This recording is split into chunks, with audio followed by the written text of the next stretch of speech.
विदेश मंत्री एस जयशंकर ने कहा कि भारत अमेरिका संबंधों में इस समय 3 बड़े मुद्दे हैं: व्यापार और टैरिफ, रूस से कच्चे तेल की खरीद और पाकिस्तान मामले पर अमेरिकी हस्तक्षेप। उन्होंने साफ किया कि भारत अपनी लक्ष्मण रेखाओं पर अडिग है और किसानों व छोटे उत्पादकों के हितों के लिए कोई समझौता नहीं करेगा। रूस से तेल खरीद को लेकर अमेरिका द्वारा डाले जा रहे दबाव पर जयशंकर ने कहा, अगर आपको भारत से तेल खरीदने में परेशानी है तो न खरीदें, ये हमारा राष्ट्रीय और वैश्विक हित है। अब बढ़ते हैं अगली खबर की ओर। प्रधानमंत्री, मुख्यमंत्री और मंत्रियों को गिरफ्तारी के बाद पद से हटाने वाले बिल पर राजनीति तेज हो गई है। इस बिल की जांच के लिए बनी संयुक्त संसदीय समिति जेपीसी से लगातार विपक्षी दल किनारा कर रहे हैं। सबसे पहले टीएमसी ने जेपीसी को नौटंकी कहकर बहिष्कार किया। इसके बाद सपा अध्यक्ष अखिलेश यादव ने भी साफ कहा कि उनकी पार्टी जेपीसी में शामिल नहीं होगी। अब आम आदमी पार्टी आप ने भी जेपीसी से दूरी बना ली है। इस घटनाक्रम से कांग्रेस पर दबाव बढ़ गया है, क्योंकि विपक्षी एकता बनाए रखने के लिए अब उसे भी अपना रुख बदलना पड़ सकता है। बिल में प्रावधान है, अगर प्रधानमंत्री, मुख्यमंत्री या मंत्री 30 दिन तक जेल में रहते हैं तो उन्हें पद से हटाना अनिवार्य होगा। अब बढ़ते हैं अगली खबर की तरफ। महाराष्ट्र में एमएनएस प्रमुख राज ठाकरे ने राहुल गांधी के वोट चोरी वाले आरोपों का समर्थन किया। उन्होंने कहा कि लोग वोट डालते हैं, लेकिन वोट उम्मीदवार तक नहीं पहुंचते, बल्कि चोरी हो जाते हैं। राज ने आगे कहा कि 2014 से सरकारें इसी गड़बड़ी का फायदा उठा रही हैं और निकाय चुनाव में सतर्क रहने की सलाह दी। अब बढ़ते हैं अगली खबर की तरफ। बिहार के भागलपुर में हैरान कर देने वाला मामला सामने आया है। साल 1956 में पाकिस्तान से आई एक महिला का नाम मतदाता सूची में दर्ज था। राज्य में हुई विशेष पुनरीक्षण SIR में उसका वेरिफिकेशन भी हो गया। केंद्रीय गृह मंत्रालय की जांच के बाद अब महिला का नाम मतदाता सूची से हटाने की प्रक्रिया शुरू कर दी गई है। अब बढ़ते हैं अगली खबर की तरफ। बिहार चुनाव में राहुल गांधी और तेजस्वी यादव की वोटर अधिकार यात्रा ने आज पूर्णिया में सबका ध्यान खींचा। राहुल गांधी खुद बुलेट चलाते दिखे। उनके पीछे प्रदेश कांग्रेस अध्यक्ष राजेश राम बैठे थे। इसी दौरान एक बड़ा हंगामा हुआ। एक युवक अचानक सुरक्षा घेरा तोड़कर राहुल गांधी के पास पहुंच गया और उन्हें चूमने की कोशिश करने लगा। सुरक्षा कर्मियों ने तुरंत युवक को पकड़कर हिरासत में ले लिया। प्रेस कॉन्फ्रेंस में राहुल गांधी ने कहा कि बिहार की जनता वोट चोरी के खिलाफ खड़ी है। वहीं तेजस्वी यादव ने चुनाव आयोग पर सीधा वार करते हुए उसे गोदी आयोग बताया। ये घटना चुनावी माहौल में हलचल मचा रही है। और अब चलते हैं अगली बड़ी खबर की तरफ। उद्धव गुट के सांसद संजय राउत ने प्रधानमंत्री मोदी को एक चिट्ठी लिखी है। इस चिट्ठी में उन्होंने एक बड़ा सवाल उठाया है। जब कहा जाता है कि खून और पानी साथ नहीं बह सकते, तो फिर एशिया कप में पाकिस्तान के साथ क्रिकेट खेलने की तैयारी क्यों हो रही है? संजय राउत ने सरकार से पहलगाम और पाकिस्तान के रिश्तों पर भी कई सवाल पूछे हैं। अब देखते हैं कि सरकार इस पर क्या जवाब देती है। अब चलते हैं अगली बड़ी खबर की ओर। राजस्थान के करौली जिले से एक सनसनीखेज मामला सामने आया है। यहाँ एक 30 साल की पत्नी ने अपने प्रेमी के साथ मिलकर अपने 60 साल के पति की हत्या कर दी। पत्नी अपने पति को बहाने से जंगल में ले गई, जहां उसके प्रेमी ने गला घोंटकर उसकी हत्या कर दी। हत्या के बाद शव को भरतपुर जिले के बयाना इलाके में एक कुएं में फेंक दिया गया। इसके बाद पत्नी ने पुलिस को गुमराह करने के लिए खुद ही थाने जाकर पति के लापता होने की शिकायत दर्ज कराई, लेकिन पुलिस की जांच में पूरा राज खुल गया। आरोपी पत्नी, उसका प्रेमी और अन्य साथियों को गिरफ्तार कर लिया गया है। अब चलते हैं अगली बड़ी खबर की ओर। एमपी के 4 नेशनल हाईवे की हालत बेहद खराब है। सड़कों पर जगह जगह गड्ढे और टूटी सड़कें हैं, फिर भी लोगों से टोल टैक्स वसूला जा रहा है। लोग हर महीने टोल के रूप में 318 करोड़ रुपए देते हैं, लेकिन सड़कें चलने लायक भी नहीं बची हैं। लोगों का कहना है, हम पैसा अच्छी सड़कों के लिए देते हैं, लेकिन मिलती हैं सिर्फ गड्ढे। अब चलते हैं अगली बड़ी खबर की ओर। सुप्रीम कोर्ट ने शराब के नाम को लेकर एक बड़ा बयान दिया है। कोर्ट ने कहा कि प्रीमियम विस्की पीने वाले लोग पढ़े लिखे और समझदार होते हैं। दरअसल इंदौर से दिल्ली तक चले इस मामले में एक कंपनी ने शराब के नाम में प्राइड शब्द का इस्तेमाल करने पर आपत्ति जताई थी, लेकिन सुप्रीम कोर्ट ने ये साफ किया कि पढ़े लिखे लोग ब्रांड देखकर ही फैसला करते हैं, इसलिए इसमें कोई दिक्कत नहीं है। अब चलते हैं अगली बड़ी खबर की ओर।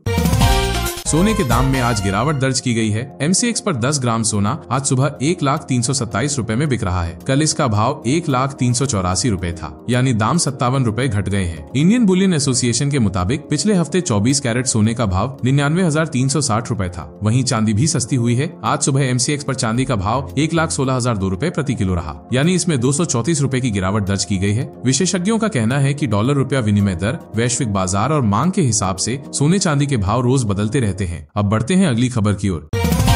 राजस्थान से एक चौंकाने वाली खबर सामने आई है। एक शख्स पेट्रोल पंप पर अपनी बाइक से उतरा और अचानक जमीन पर गिर पड़ा। कुछ ही सेकंड में उसकी मौत हो गई। ये पूरा हादसा CCTV कैमरे में रिकॉर्ड हो गया। लोगों ने तुरंत उसे बचाने की कोशिश की, लेकिन उसकी जान नहीं बचाई जा सकी। अब बढ़ते हैं अगली खबर की ओर। दिल्ली मेट्रो में आज से किराया बढ़ गया है। DMRC ने 8 साल बाद ये बढ़ोतरी की है। अब सभी लाइनों पर 1 से 4 रुपए ज्यादा देने होंगे, जबकि एयरपोर्ट लाइन पर 5 रुपए तक बढ़े हैं। ये नए रेट 25 अगस्त से लागू हो गए हैं। अब यात्रियों की जेब पर थोड़ा और बोझ पड़ेगा। ये दिल्ली वालों के लिए एक बड़ा बदलाव है, क्योंकि मेट्रो का इस्तेमाल रोजाना लाखों लोग करते हैं। अब बढ़ते हैं अगली खबर की ओर। दोस्तों, MS धोनी को BCCI से हर महीने 70,000 रुपए पेंशन मिलती है। धोनी ने 2020 में इंटरनेशनल क्रिकेट से संन्यास लिया था। अब वो सिर्फ IPL खेलते हैं, जहां चेन्नई सुपर किंग्स ने उन्हें 2025 सीजन के लिए 4 करोड़ रुपए की सैलरी दी है। आपको बता दें कि BCCI रिटायर खिलाड़ियों को पेंशन देता है। इसमें टेस्ट खेलने वाले खिलाड़ियों को ज्यादा रकम मिलती है। इसी नियम के तहत धोनी को हर महीने 70,000 रुपए मिलते हैं। धोनी की नेटवर्थ 1000 करोड़ से भी ज्यादा है। उन्होंने भारत को 2007 का T20 वर्ल्ड कप, 2011 का वनडे वर्ल्ड कप और 2013 की चैंपियंस ट्रॉफी जिताई थी। और अब बढ़ते हैं अगली बड़ी खबर की ओर।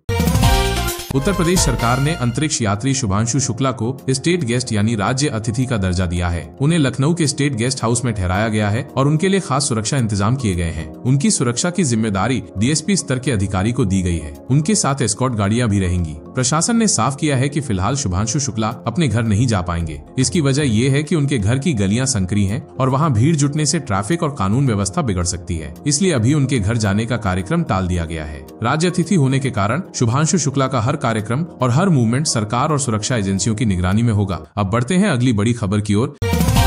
पटना से बड़ी खबर सामने आई है। किसान सड़कों पर उतर आए। उनका आरोप है कि उनकी जमीन जबरन ली जा रही है। किसानों ने जोरदार प्रदर्शन किया। वे बैरिकेडिंग पर चढ़ गए। पुलिस से उनकी झड़प भी हुई। हालात तनावपूर्ण दिखे। किसानों की मांग थी कि वे मुख्य सचिव CS से मिलना चाहते हैं। काफी देर हंगामे के बाद आवेदन देने की बात मानने पर किसानों ने प्रदर्शन खत्म किया। अब बढ़ते हैं अगली खबर की ओर।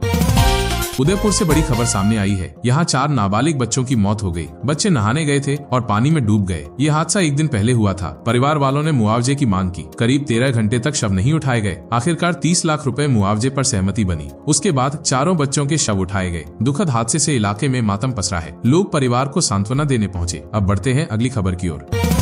केंद्रीय कर्मचारियों की UPS में बेरुखी बढ़ती जा रही है। मध्य प्रदेश में भी असमंजस का माहौल है। 97% कर्मचारी तय पेंशन गारंटी के बावजूद UPS नहीं चुन रहे। कुल 30 लाख कर्मचारियों में से सिर्फ 90 ने UPS का विकल्प चुना। मुख्य वजह इसमें रिटर्न कम मिलना। कर्मचारी रिटायरमेंट की सुरक्षा के बावजूद नए विकल्प से बच रहे हैं। विशेषज्ञों का कहना है कि कम रिटर्न कारण है इस बेरुखी का। अब बढ़ते हैं अगली खबर की ओर।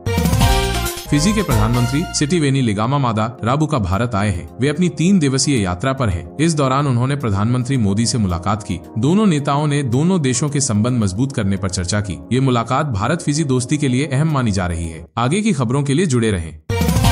ट्रंप के 50% टैरिफ लागू होने में अब सिर्फ 48 घंटे बचे हैं। भारत ने साफ कर दिया है कि देश के हितों से समझौता नहीं होगा। इस बीच अमेरिका में ट्रंप के फैसले पर सवाल उठने लगे हैं। विशेषज्ञ कह रहे हैं कि इसका असर दोनों देशों के व्यापार पर पड़ सकता है। अब बढ़ते हैं अगली खबर की तरफ।